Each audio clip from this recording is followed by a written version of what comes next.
Kita ke berita selanjutnya, Tribuners, Kadis Perindak Maluku ingkar janji sampah Gedung Pasar Mardika Ambon tak dibersihkan.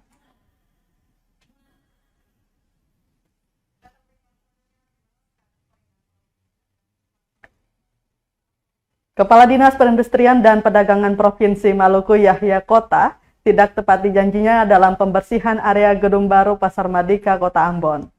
Pasalnya sejak dijanjikan akan membersihkan area tersebut pada Rabu 2 Oktober 2024, namun hingga kini Minggu 6 Oktober 2024 tak kunjung dibersihkan. Pantauan tribunambon.com pukul 4 sore, sampah di area tersebut terus menumpuk, bahkan hingga saat ini sampah terus melebar. Di antaranya jenis sampah organik seperti bekas sayur mayur, bawang, hingga sampah plastik lainnya. Tribunambon.com telah mencoba mengkonfirmasi Kadis Perindak Provinsi Maluku terkait kendala sehingga sampah belum juga diatasi. Namun hingga kini tak kunjung direspon. Diberitakan sebelumnya sampah menumpuk di belakang Gedung Baru Pasar Mardika telah 4 bulan lebih belum diangkut. Akibat kelamaan tidak diangkut, sampah tersebut telah menumpuk 2 meter lebih.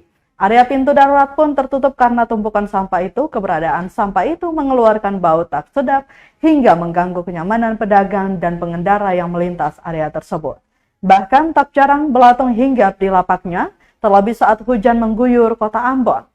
Hal tersebut disampaikan salah seorang pedagang, Lina, saat ditemui tribunambon.com Senin 30 September 2024 sekitar pukul 2:30 sore di lokasi.